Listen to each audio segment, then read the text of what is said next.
Often find them actually in areas that humans have disturbed. So areas where you'll see a lot of landscape wood chips, for example, that's an area where you'll often see wine caps. And they change quite a bit as they mature, so it's kind of hard to give one identification, but a couple things to look for if you're not sure if they're wine caps. First of all, they usually grow on the ground in wood chips or straw, and they have a kind of a burgundy cap to them. They look, shape-wise, they're sort of like portobellos. They have a burgundy cap, and if you flip them over, the gills on the underside are a lilac purple color, and that's a pretty distinctive sign. And if you're still not sure, you can take a spore print. Have you guys ever done a spore print before? Basically, it's where you cut the cap off and you leave it on a piece of paper. And as we were saying, there's hundreds of millions of spores that are constantly falling. If you leave it on a piece of paper for as little as an hour, as much usually a day, take it off. First of all, you'll see the exact footprint, essentially, of the mushroom. The spores will have gathered on that paper, and they have a very distinctive color, which is a key identification marker for different mushrooms. They range from white to black to purple to yellow to blue and everything in between. So if you're not sure what it is, I would highly recommend that you take a spore print. Super easy, and then check, search online. You can just type in wine cap or King Stropharia spore color. Guaranteed it'll come up right away, and that's a really good sign that you're on the right track, because that's a pretty key identification. So I have a question. Yeah. Let's say we're hiking and we identify some mushrooms. How do we store it through the process of our hike? Each individual Ziploc? Do you take Ziplocs? Or? Different species you're talking about? about? Yeah, what I'm thinking is like as you're, on your trek. I would probably use paper bags. Paper bags? Because in a Ziploc bag, especially if it's hot out, they're going to start to rot really quickly. But if you have, paper bags usually work well. So wine cap. So very aggressive, excellent soil builders. Very, very adept at turning carbon into soil. You'll often find them in sunny areas. One of the few that I find growing in full sun. Oftentimes, actually, I'll see in landscaped parks. So they'll have, their typical ring of wood chips right around. And I'll only see the wine caps fruiting on the south side of that tree. Even though you can clearly see there's mycelium kind of growing throughout. But they really like that sun exposure. So you want to put them in a place that's full sun to part sun. And the change there is that full sun, you might want to be a little bit more careful about water levels as it's getting established. You might want to water it a few times. Part sun, you have a little bit more discretion. So this is excellent for orchards, perennial areas where you're not going to be tilling the soil. When you're tilling, you're destroying the mycelium, right? However, actually, I've also seen these used in Hungary. They'll integrate them into cornfields. I haven't seen this done in the States, but what they'll do there is they'll basically take a straw bale, they'll soak it for, I think, a couple days, take it out, and basically just plug it full of this mycelium, this spawn. They'll kind of just stick it in all the crevices around that the straw bale, and let it completely colonize the bale, or start to colonize. They'll usually, I think they'll cover it at that point. And once it's colonized, they'll spread it right between the rows of corn, which are at that point, fairly tall. And that'll basically be, the mulch. And as well, once they harvest the corn, or maybe even before, they'll start to get, mushrooms fruiting that same year. So pretty interesting. I don't know. It's kind of, to me, I wouldn't want to be doing that every single year. It seems like a lot of work. I tend to prefer them in areas like this, right? So right here behind us, where we're going to be putting our wine cap. You guys know what that is right there? Cardboard. What's that? Cardboard? So these two plants right here, those are currants. Yes. Or a gooseberry, I can't tell. Yes.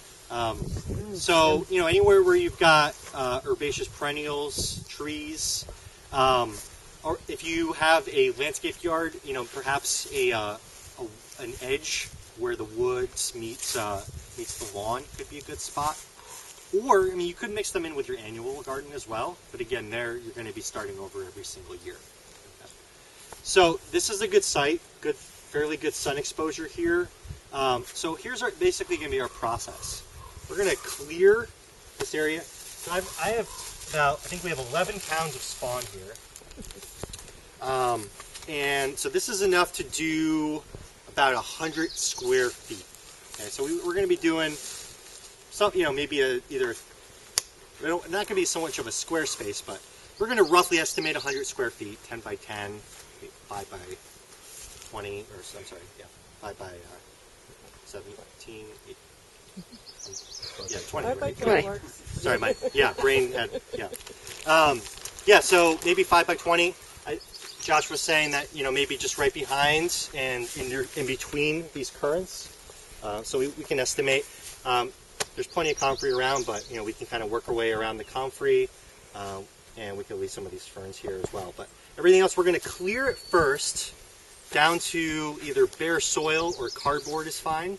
We want to get some of that brush kind of out of the way, just throw it off to the side wherever you want.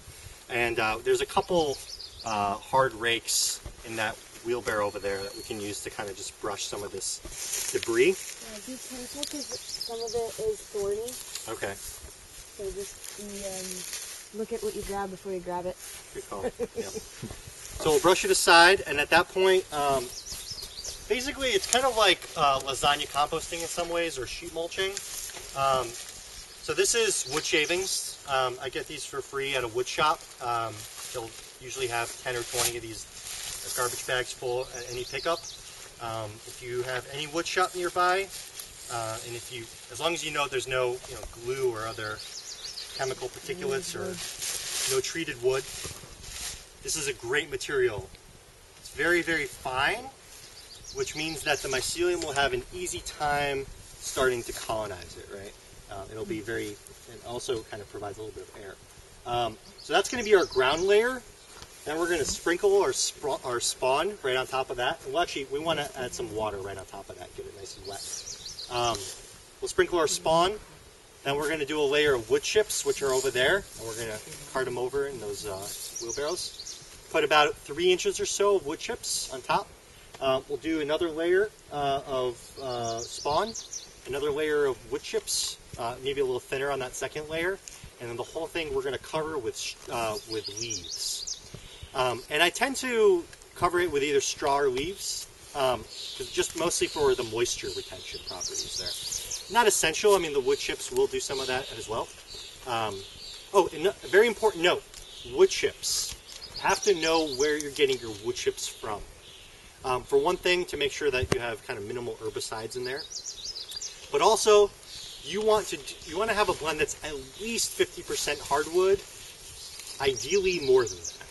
A little bit of softwood is fine, particularly hemlock, actually. It's not so bad, apparently. Wine Cap seems to actually like some hemlock. But I would stay away from pine, spruce, juniper. I mean, a little bit, again, it's not going to make or break the project, but mostly hardwood. That's specifically for the wine cap? Specifically for the wine cap. Hardwood's actually for shiitake as well, but it's a little more lenient about what kinds of hardwood.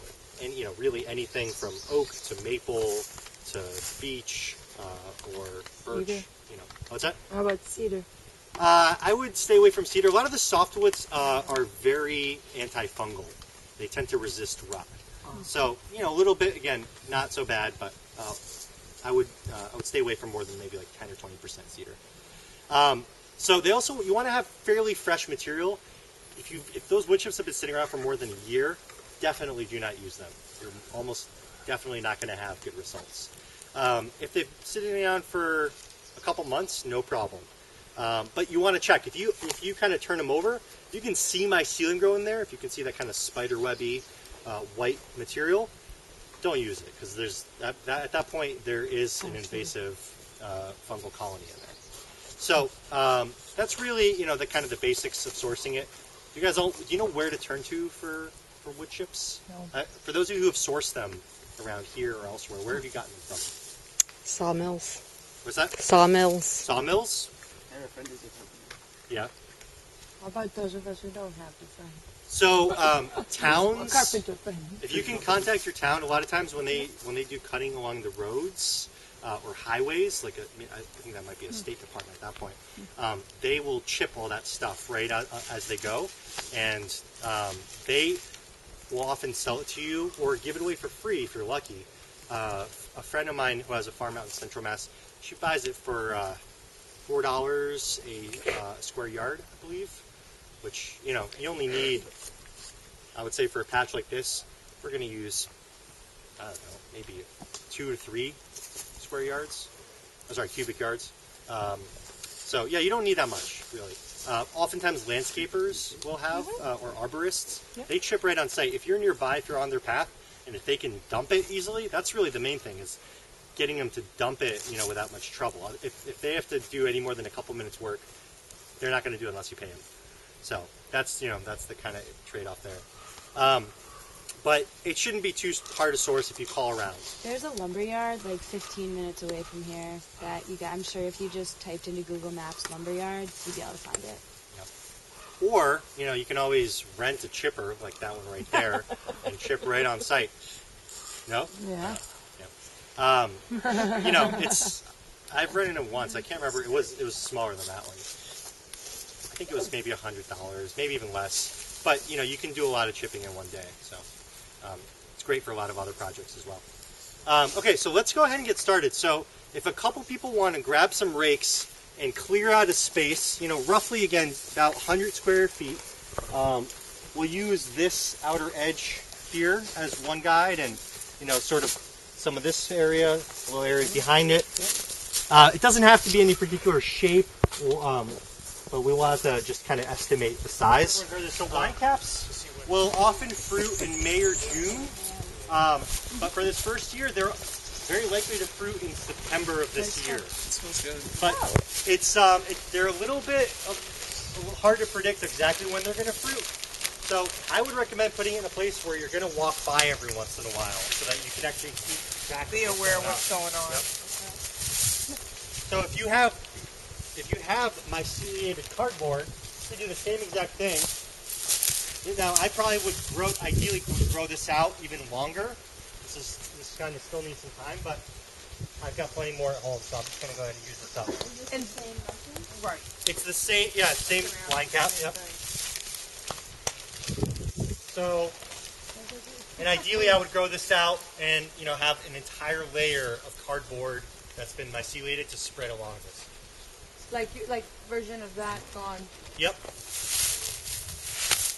And that will take maybe a month or two of growth to get to that point.